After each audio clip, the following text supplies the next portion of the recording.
حضرت ابراہیم علیہ السلام کی رہنمائی کی اور خانہ کعبہ کی نشاندہی ہو گئی اور حضرت ابراہیم علیہ السلام نے خانہ کعبہ تعمیر شروع کر دی۔ خانہ کعبہ تعمیر کرتے آپ نے حضرت اسماعیل علیہ السلام سے کہا جائیے جا کے کوئی خوبصورت سا پتھر لے کے آئیں جو میں اس کی ایک دیوار پر لگاؤں گا، جس سے لوگ طواف شروع کریں گے اور لوگوں کو اندازہ ہو جائے گا کہ اس پتھر سے ہم نے طواف شروع کیا تھا اور ادھر آ کے ہمارا طواف مکمل ہو گیا ہے۔ حضرت اسماعیل علیہ السلام پتھر ڈھونڈ رہے تھے، جب آپ واپس پتھر لے کے آئے تو حضرت ابراہیم علیہ السلام ایک نہایت خوبصورت پتھر لگا چکے تھے۔ حضرت اسماعیل علیہ السلام نے کہا ابا جان یہ پتھر کہاں سے آیا؟ تو ابراہیم علیہ السلام کہنے لگے اے میرے بیٹے، یہ پتھر جبرائیل علیہ السلام میرے پاس لے کے آئے ہیں، جو کہ کوہ ابو قبیس میں امانتاً رکھ دیا گیا تھا، اور آج وقت آیا ہے کہ دوبارہ حجر اسود خانہ کعبہ کی دیوار کے اندر نصب ہو جائے گا۔ حجر اسود اب تک 6 بار چوری ہو چکا ہے۔ ابراہیم علیہ السلام کے بعد ابو جرہم قبیلہ تھا جس کو قریشیوں نے اس کی کچھ کاموں کی وجہ سے جلا وطن کر دیا تھا۔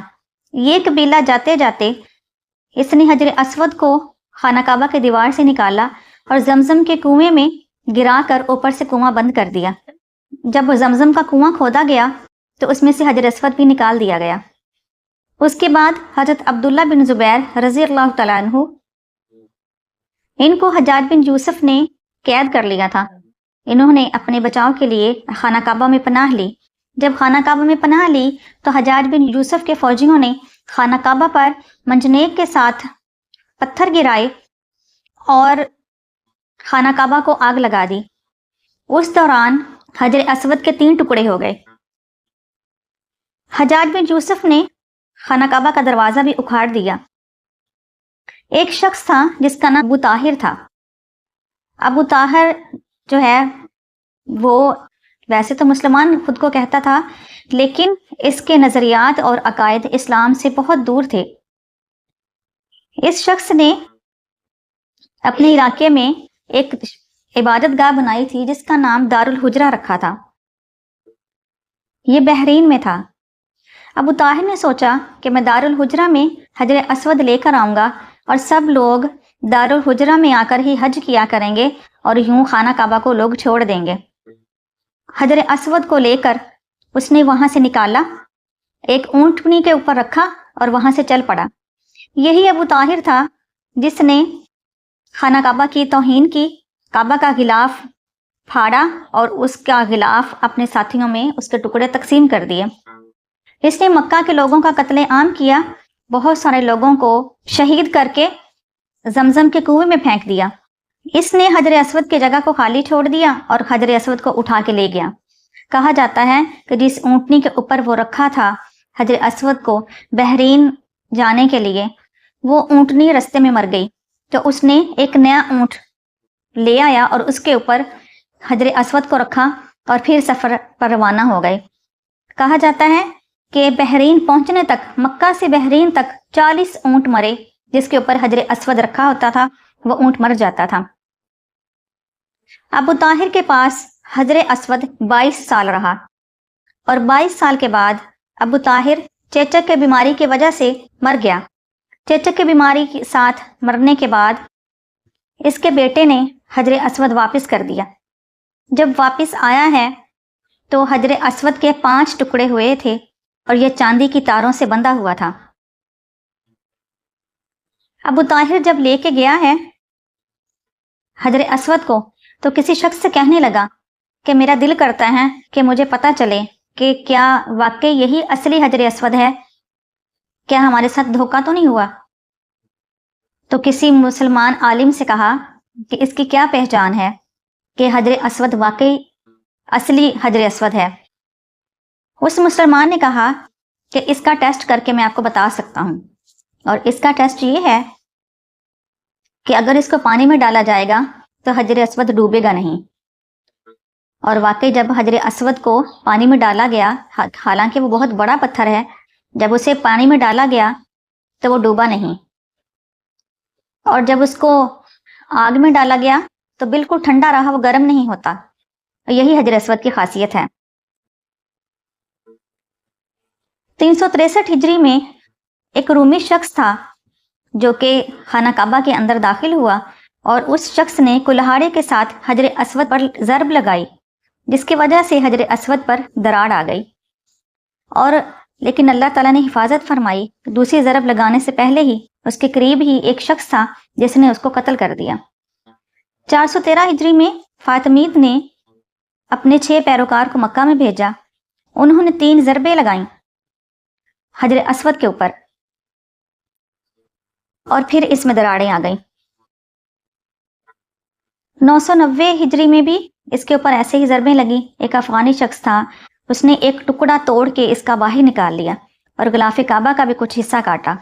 اصل میں تو ان کو لگتا تھا یہ تو برعکس چیزیں ہیں، ان کو اپنے ساتھ لے کے جائیں گے، لیکن ان کے ذہن میں نہیں آتا تھا کہ یہ ان کی بے حرمتی ہے۔ خانہ کعبہ کا غلاف کاٹ کے لے آئی، اس کے دھاگے کھینچ کے لے آئے، کبھی وہاں سے کوئی پتھر وغیرہ نکال کے لے آئے، تو یہ ٹھیک نہیں تھا، اور ان کی ان چیزوں کی بے حرمتی تھی۔ اس شخص نے، یہ جو افغانی شخص تھا، اس نے خانہ کعبہ کے قریب مسجد حرام کی جو سیڑھیاں تھیں ان کو بھی نقصان پہنچایا تھا۔ بہرحال اس کو پکڑ لیا گیا اور بعد میں اس کو سزائے موت دے دی گئی تھی۔ 1351 ہجری میں شاہ عبدالعزیز نے دوبارہ اس ٹکڑے کو نصب کروایا جو اس افغانی شخص نے وہاں سے نکلوا لیا تھا، اور اب حجر اسود کے 8 ٹکڑے ہو چکے ہیں۔ نبی کریم صلی اللہ علیہ وآلہ وسلم نے ارشاد فرمایا، یہ حجر اسود جب جنت سے آیا تھا تو یہ دودھ سے زیادہ سفید تھا، بنی آدم کے گناہ چوس چوس کر اس کا رنگ کالا ہوا ہے۔ اور رسول اللہ صلی اللہ علیہ وآلہ وسلم نے یہ بھی ارشاد فرمایا، قیامت کے دن حجر اسود کو اس طرح لایا جائے گا کہ اس کی 2 آنکھیں ہوں گی، ایک زبان ہوگی۔ یہ اپنی آنکھوں سے دیکھے گا اور زبان سے بولے گا، اور اللہ تعالیٰ سے ان تمام لوگوں کی سفارش کرے گا جنہوں نے اس کا زندگی میں کبھی استلام کیا ہے۔ حجر اسود کو چومنا استلام کہلاتا ہے، چاہے ڈائریکٹ اپنے ہونٹ لگا کر بوسہ دیا جائے حجر اسود کو، یا ہاتھ کے اشارے کے ساتھ، یا چھڑی وغیرہ کے اشارے کے ساتھ، کیونکہ یہ تینوں چیزیں میرے پیارے نبی صلی اللہ علیہ وآلہ وسلم نے سنت بنا دیں۔ رسول اللہ صلی اللہ علیہ وآلہ وسلم نے ہونٹوں کے ساتھ حجر اسود کو بوسہ دیا، آپ نے اپنے ہاتھوں کے اشارے کے ساتھ بھی بوسہ دیا، اور آپ صلی اللہ علیہ وآلہ وسلم ایک بار اونٹ کے اوپر بیٹھ کر آپ نے طواف کیا، اور آپ کے پاس ایک چھڑی تھی، صحابی کہتے ہیں تھوڑی سی خمدار تھی، یعنی تھوڑی سی مڑی ہوئی تھی، بالکل سیدھی نہیں تھی۔ آپ وہ اس کی طرف اشارہ کر کے، حجر اسود کی طرف اشارہ کر کے چھڑی کو چومتے اور ساتھ اللہ اکبر کہتے تھے۔ اور صحابی یہ بھی کہتے ہیں حضور صلی اللہ علیہ وآلہ وسلم نے حجر اسود کا بوسہ لیا اور اس کی دائیں طرف چل پڑے، یعنی کہ طواف شروع کر دیا، اور آپ نے پہلے 3 چکروں میں رمل کیا۔ رمل کا مطلب ہے تھوڑا سا تیز چلنا، تھوڑا سا تیز چلتے تھے۔ مردوں کے لیے حکم ہے، عورتوں کے لیے نہیں ہے۔ رسول اللہ صلی اللہ علیہ وآلہ وسلم نے ارشاد فرمایا، حجر اسود کا چومنا گناہوں کا کفارہ ہے۔ جو حجر اسود کا چومتا ہے، جو اس کا استلام کرتا ہے، اللہ تعالیٰ اس کے گناہوں کو معاف فرما دیتا ہے۔ حضرت عمر فاروق رضی اللہ تعالیٰ عنہ حجر اسود کو چومتے اور ساتھ اس کو کہہ رہے تھے، مجھے پتہ ہے تو ایک پتھر ہے، نہ تو نفع کا مالک نہ نقصان کا مالک ہے، میں تجھے صرف اس لیے چوم رہا ہوں کیونکہ میں نے دیکھا ہے کہ تجھے میرے پیارے نبی صلی اللہ علیہ وآلہ وسلم نے چوما تھا۔ اس کی عظمت تو پہلے ہی بہت تھی، جنت سے آیا، آدم علیہ السلام لے کے آئے، کئی انبیاء کے ہاتھ لگے، کئی انبیاء کے ہونٹ لگے، اور پھر رسول اللہ صلی اللہ علیہ وآلہ وسلم نے اس کو چوم کر ہمارے لیے سنت بنا دیا، اور یہ سب سے افضل ہے کہ اپنے نبی کی سنتوں کو پورا کیا جائے۔ اللہ تعالی ہم سب کو توفیق عطا فرمائے کہ ہم بار بار حجر اسود کا استلام کر سکیں، اور کل اللہ تعالی ہمیں اس کی سفارش نصیب فرمائے۔ وآخر دعوانا ان الحمد للہ رب العالمین۔